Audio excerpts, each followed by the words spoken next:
También les refirió Jesús una parábola sobre la necesidad de orar siempre y no desmayar, diciendo: había en una ciudad un juez que ni temía a Dios ni respetaba a hombre. Había también en aquella ciudad una viuda, la cual venía a él diciendo: hazme justicia de mi adversario. Y él no quiso por algún tiempo. Pero después de esto dijo dentro de sí: aunque ni temo a Dios, ni tengo respeto a hombre, sin embargo, porque esta viuda me es molesta, le haré justicia, no sea que viniendo de continuo me agote la paciencia. Y dijo el Señor: oíd lo que dijo el juez injusto. ¿Y acaso Dios no hará justicia a sus escogidos que claman a Él día y noche? ¿Se tardará en responderles? Os digo que pronto les hará justicia, pero cuando venga el Hijo del Hombre, ¿hallará fe en la tierra? Creo que esta es una porción de la Escritura, bueno, permítame terminar, perdón, porque nosotros, el versículo 9, a unos que confiaban en sí mismos como justos y menospreciaban a los otros, dijo también esta parábola. 2 hombres subieron al templo a orar, uno era el fariseo y el otro publicano. El fariseo, puesto en pie, oraba consigo mismo de esta manera: Dios, te doy gracias porque no soy como los otros hombres, ladrones, injustos, adúlteros, ni aun como este publicano. Ayuno 2 veces a la semana, doy diezmos de todo lo que gano. Mas el publicano, estando lejos, no quería ni aun alzar los ojos al cielo, sino que se golpeaba el pecho diciendo: Dios, sé propicio a mí, pecador.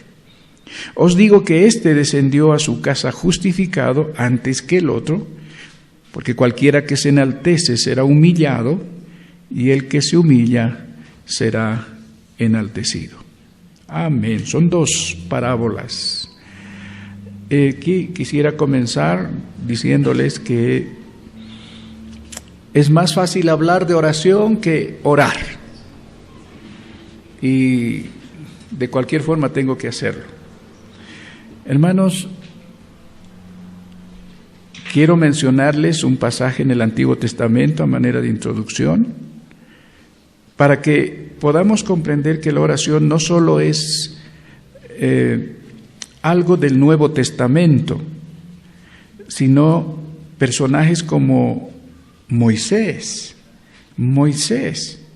Uno tenemos la tendencia a, ¿qué les diré?, engrandecer demasiado a los personajes bíblicos.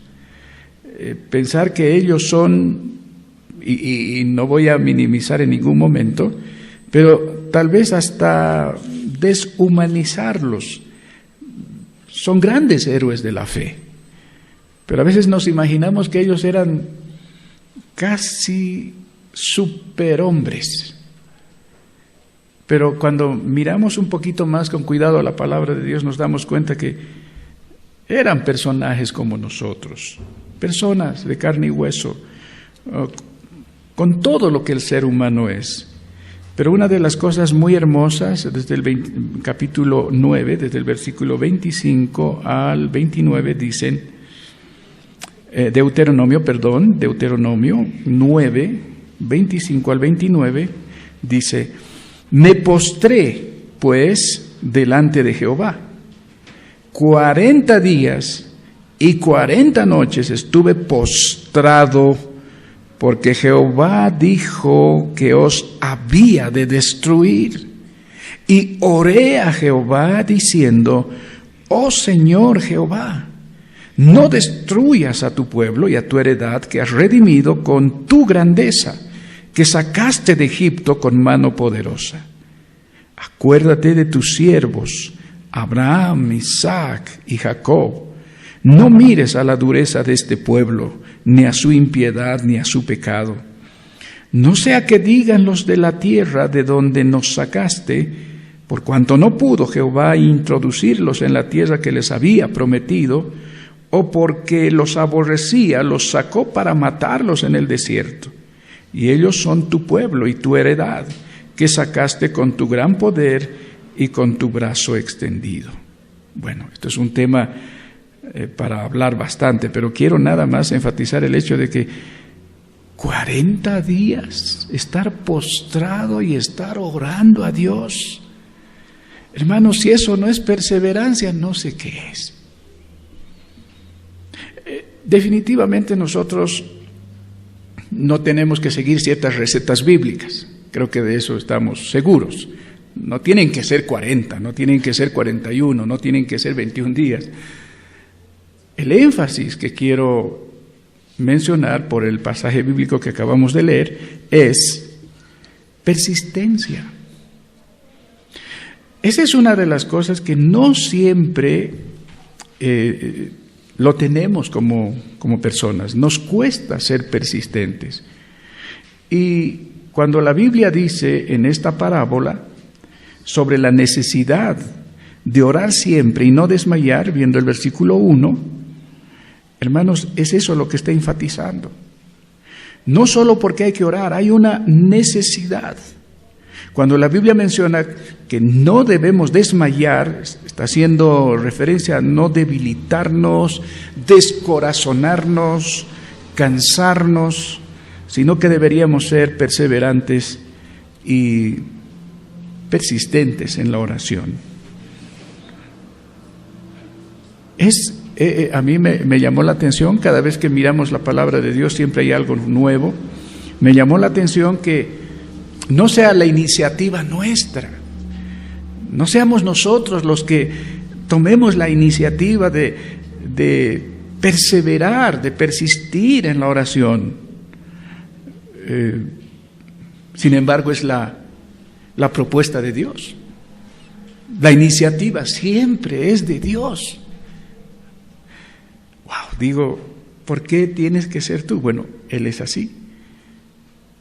Jesús tuvo que enseñar a través de una parábola sobre la necesidad de orar siempre. El versículo 2 nos habla de, cuando dice, ahí comienza, ¿no?, la historia. Había en la ciudad un juez que ni temía a Dios y ni respetaba a hombre.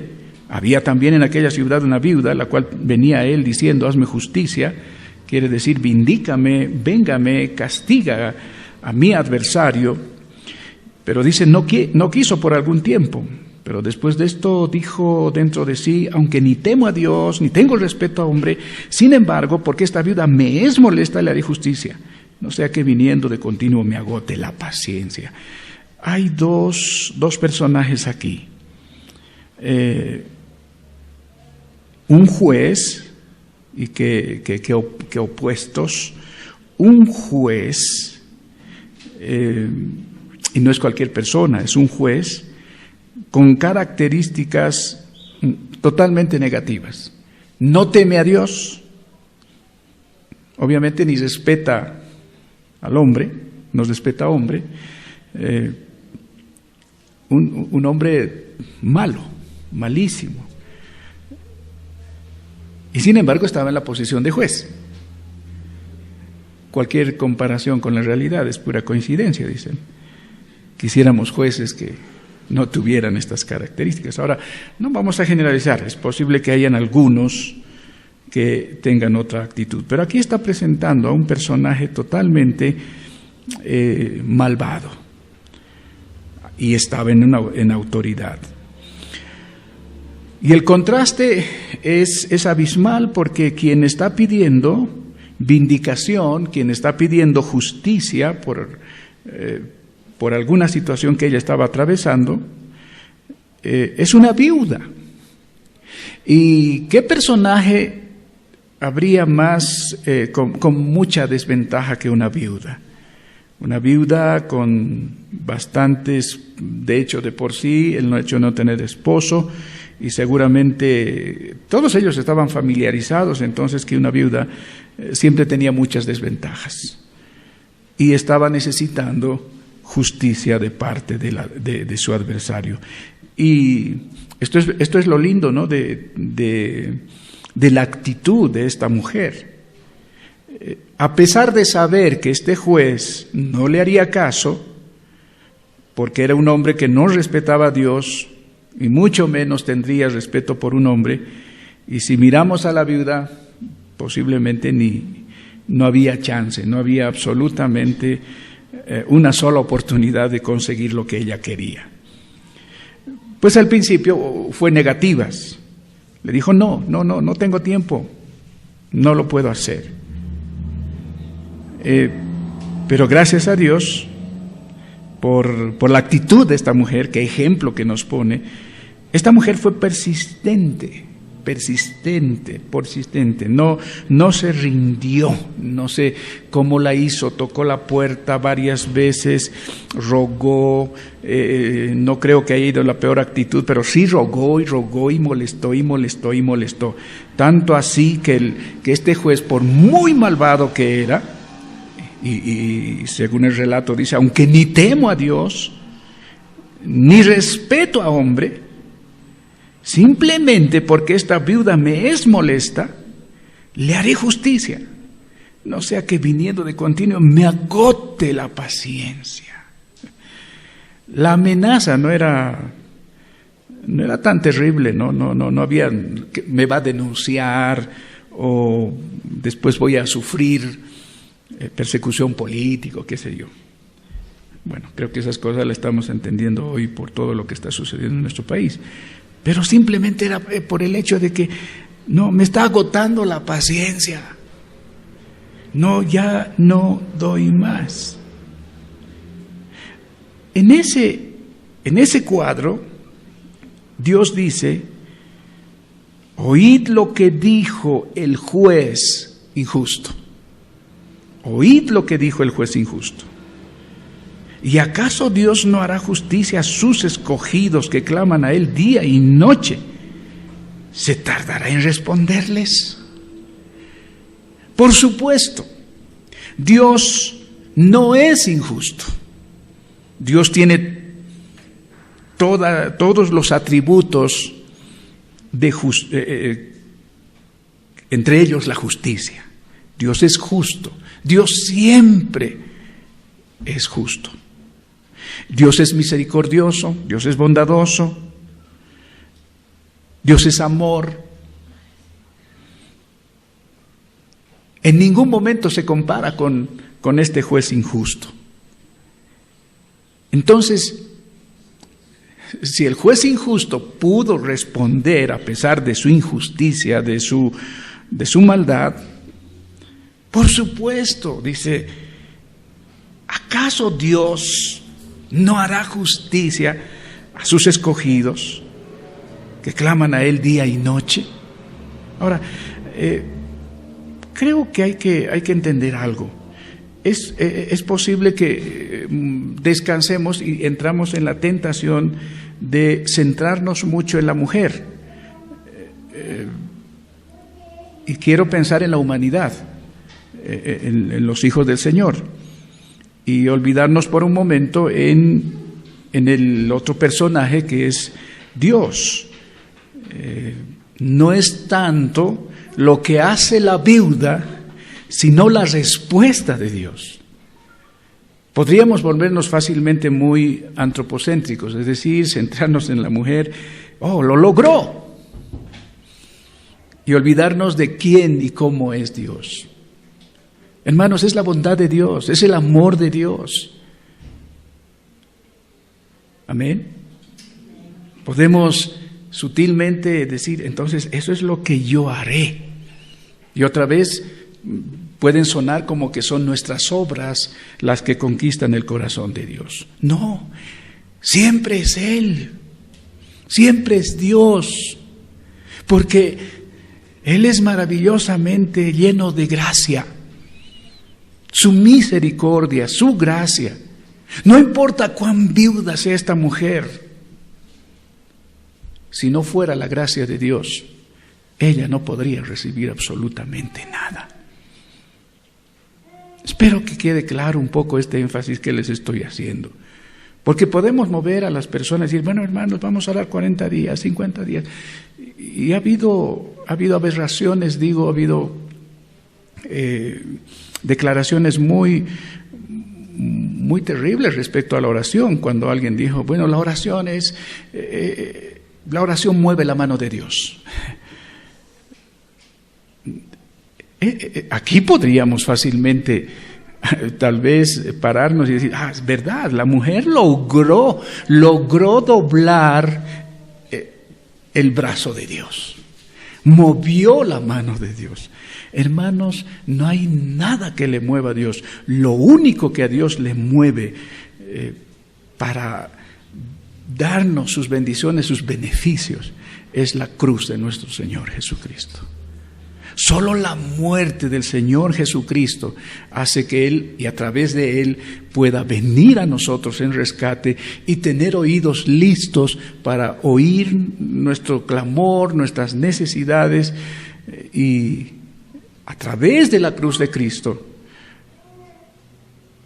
inclinarse a nosotros. ¿Estamos de acuerdo?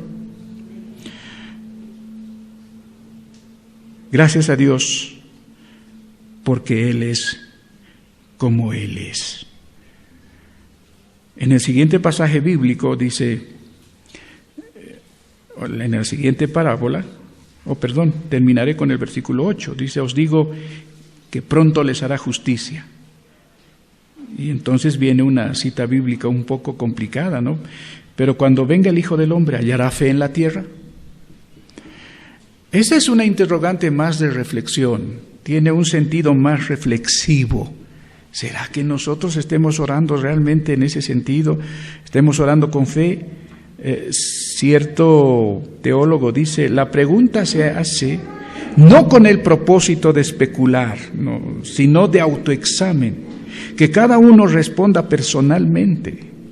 Otro dice, la pregunta de Jesús implica que tal fe no será hallada en la tierra a menos que sus discípulos aprendan a orar siempre y no desmayar. Ese último versículo está conectado al primero, no desmayar. La fe no solo, en este sentido la fe nos impulsa a perseverar. Tener fe es persistir. Tengo fe. ¿Por qué estás persistiendo? Porque tengo fe. Si perdemos la fe en Él, perdemos la fe en lo que Él ha dicho, entonces es posible desmayar, es posible no hacerlo. No, creo que ya agoté todo. No olvidemos lo que Moisés hizo, orando 40 días y 40 noches, intercediendo por su pueblo. Y esas oraciones realmente como que cambiaron el corazón de Dios. Reitero, no es lo que quiere decir, pero la persistencia en ese sentido es muy importante.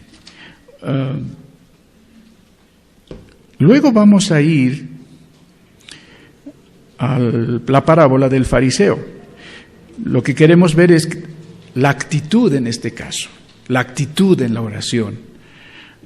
Luego dice, a unos que confiaban en sí mismos como justos, esa es la razón por la que está escrita esta parábola, porque había gente que se miraban como justos, y no solo miraban su justicia, ay, qué bueno que soy, sino menospreciaban a los otros. Entonces el Señor contó esta parábola. Y dice, 2 hombres salieron al templo a orar. Uno era fariseo y el otro publicano. El fariseo, puesto en pie, oraba consigo mismo de esta manera: Dios, te doy gracias porque no soy como los otros hombres, ladrones, injustos, adúlteros, ni aun como este publicano. Ayuno 2 veces a la semana, doy diezmos de todo lo que gano. Esta oración es más un informe, ¿no? Si ustedes observan, tiene todas las características de informe. Son actitudes en las que nosotros vamos al Señor.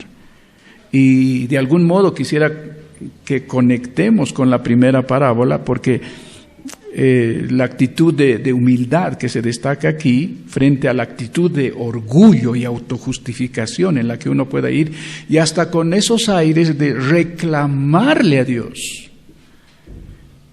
con esa actitud de decir: Señor, pero tú prometiste. Sutilmente a veces hay una especie de reclamo en el fondo, y esa no es la manera de orar. No importa cuántas promesas Dios haya hecho, Dios no nos ha dado a nosotros la prerrogativa de reclamar nada en ese sentido. Dios sigue teniendo la prerrogativa, digamos, Dios, voy a usar otro término, Dios es arbitrario en ese sentido. Dios se mueve como Él quiere, cuando Él quiere, y hace lo que quiere. Amén. A muchos no les agrada eso. No, pero eso es mucha arbitrariedad.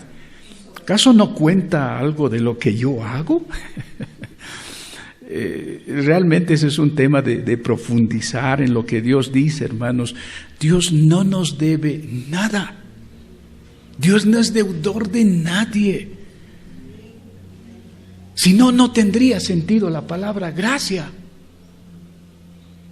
Todavía nos falta comprender lo que en el fondo realmente significa la gracia. Sabemos muy superficialmente al respecto, y cada vez que ahondamos un poco más y uno dice: pero creí que sabía todo lo que significa gracia, y uno se mete más dentro: no, pero sé tan poco. Y en la medida que profundizamos nos damos cuenta que, wow, qué maravillosa es la gracia de Dios realmente. Y no solo la gracia tiene que ver con lo que Dios hace con nosotros, que somos totalmente inmerecedores de ella, sino que hay poder y hay una fuerza maravillosa en su gracia. 2 hombres. Yo cuando me pongo a pensar, me pongo en ese tiempo, si lo hubiera escuchado a Jesús y tenía una de estas 2 actitudes, era fácil decir: ¿qué me estará queriendo decir? Creo que se está dirigiendo a mí. En algún momento a veces sucede también en la congregación, muchas veces cuando el pastor predica algo, dice: creo que se está dirigiendo a mí. Dele gracias a Dios que se esté dirigiendo a usted. En serio, no se sienta mal, porque Dios le está diciendo algo, porque aquí esto no fue algo casual. El Señor no dijo: a ver, les voy a contar una historia y a ver qué se me ocurre. No. Estos fueron teledirigidos, especialmente a los fariseos. Esos fariseos que se autojustificaban. Ahora, dice: te doy gracias. Y bueno, lo está contrastando con un publicano. Imagínense lo que más podría haber odiado el publicano. Los 2 yendo a orar al templo. Quiero pensar que estas personas no fue la primera vez que vinieron. Porque el publicano, me voy a atrever a decir, ya era creyente. Porque si no es creyente, no va. Y el fariseo supuestamente era creyente también. Y los 2 fueron a orar.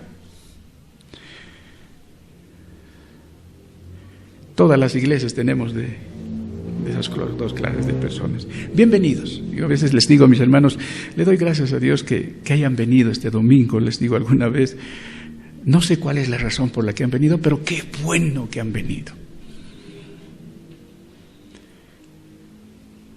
El fariseo le da un informe: no soy injusto, no soy ladrón, no soy adúltero, como este publicano, ¿no? No solo evito hacer cosas malas, soy tan bueno,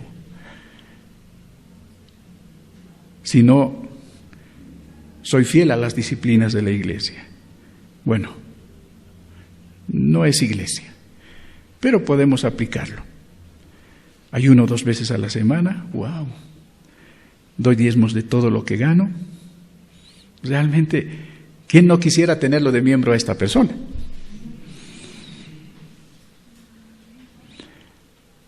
Pero la oración del publicano ni siquiera quería estar cerca, se quedó un poco lejos, ni siquiera quería alzar los ojos al cielo, sino que se golpeaba el pecho, diciendo: sé propicio a mí, pecador.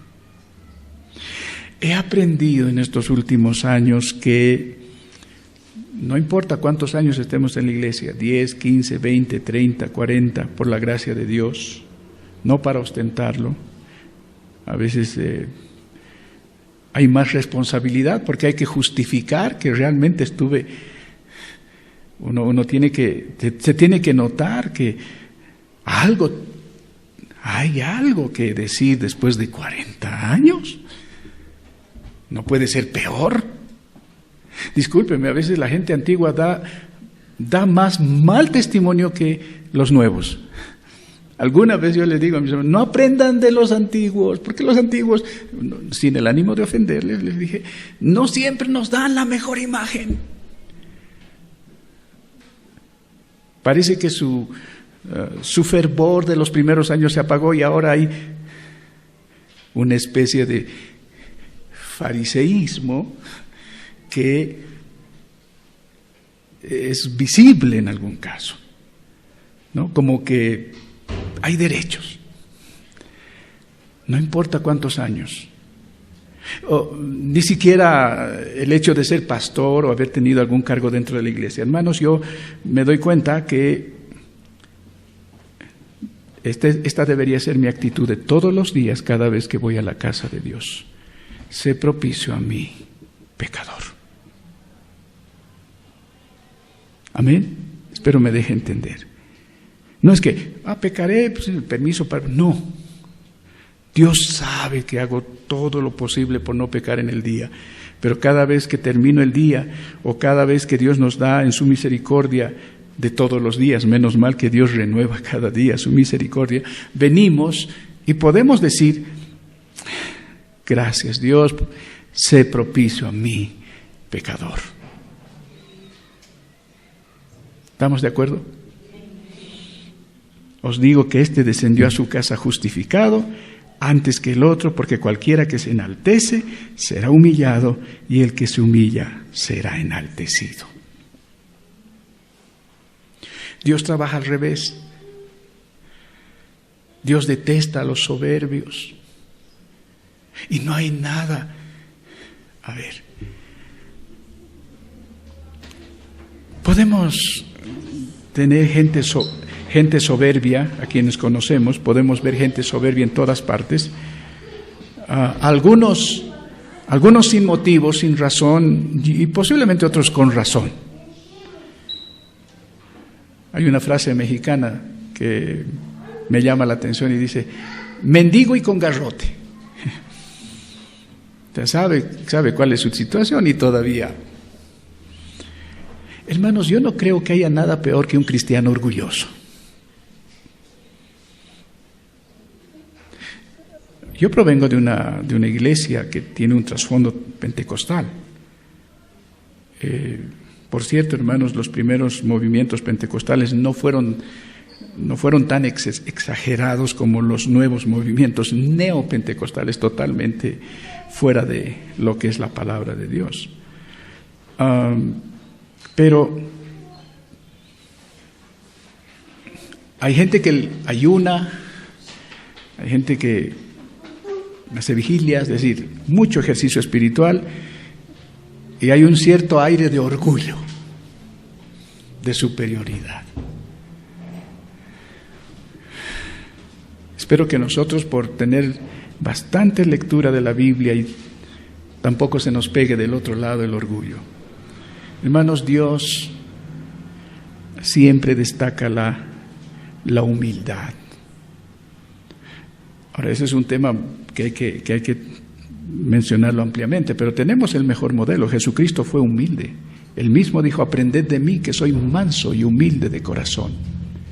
Que se note que nosotros somos discípulos de un Señor manso y humilde.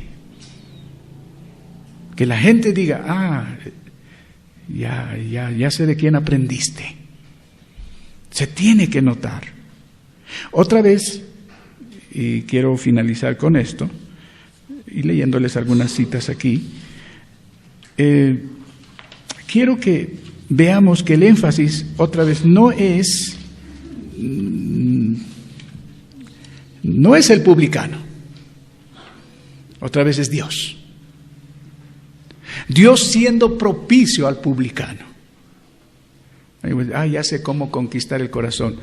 Voy a orar lo que el publicano dijo. No es una receta. Esa es la actitud en la que uno va todos los días de su vida al Señor. ¿Ustedes creen que Dios nos debía despertar esta mañana? Me encanta lo que alguna vez algunos predicadores dicen: Dios no nos debe ni el aire que respiramos. Es porque Él nos ama y es por pura gracia para nosotros. Tengo algunas frases con las que quisiera terminar y invitarles a ver si alguien puede escribir algo acerca de la oración. Charles Spurgeon escribió acerca de la oración: nuestras necesidades son tan profundas que no debemos cesar de orar hasta que estemos en el cielo. Sproul dijo: la oración es un ejercicio de pasión, no de indiferencia.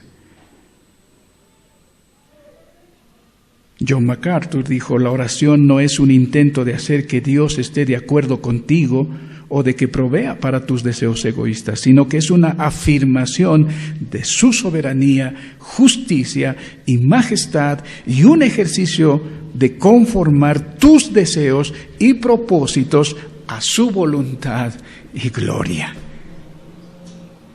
Para decir esas cosas, estos hombres tienen que ser hombres de oración.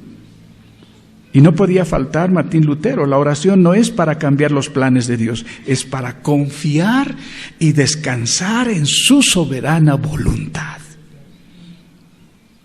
Para ver la otra parte, dijo, y este otro personaje que para mí es otro de los personajes que me gusta leer, es John Piper, dice: en la oración admitimos nuestra pobreza y la prosperidad de Dios, nuestra bancarrota y su liberalidad, nuestra miseria y su misericordia. Qué contrastes más maravillosos.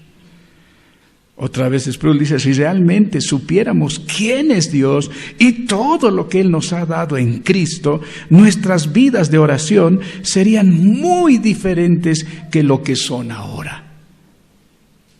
Otro personaje dijo: la persona orgullosa es una persona de poca oración. La oración nunca puede ser en exceso. ¿Con quiénes contamos en realidad en la iglesia? Esa es otra de las cosas que me llamó la atención. Contamos con la gente que ora. Y por cierto, esta mañana me sentí bendecido. Hermanos, a mí por lo general me gusta participar de todo el culto, no solamente del momento que me toca predicar, porque no me siento cómodo y creo que le estoy fallando a Dios. Me encantó el tiempo de oración que ustedes tenían. Y eso es algo que me lo llevo y quisiera hacerlo también en mi iglesia. Les animo, hermanos, que sigamos orando. Y que hay razones para perseverar y persistir en la oración. Porque hay un Dios que está dispuesto a darnos sus bendiciones de manera abundante. Y solo tenemos que orar. Perdón por decirlo de esa manera. Porque alguna vez, no sé qué haría por él, no sé cómo haría para él. ¿Puedes orar? Ahí nos agarraron. Y permítame llamarles también a los jóvenes. Los jóvenes son los que más les cuesta orar. No sé si por los años los adultos somos más Yo llamo a la iglesia, hermanos, un día de oración. Tengo más ancianos y ancianas en la iglesia. Y los jóvenes, chao. Pero yo digo, va a haber concierto. Son los primeros que están.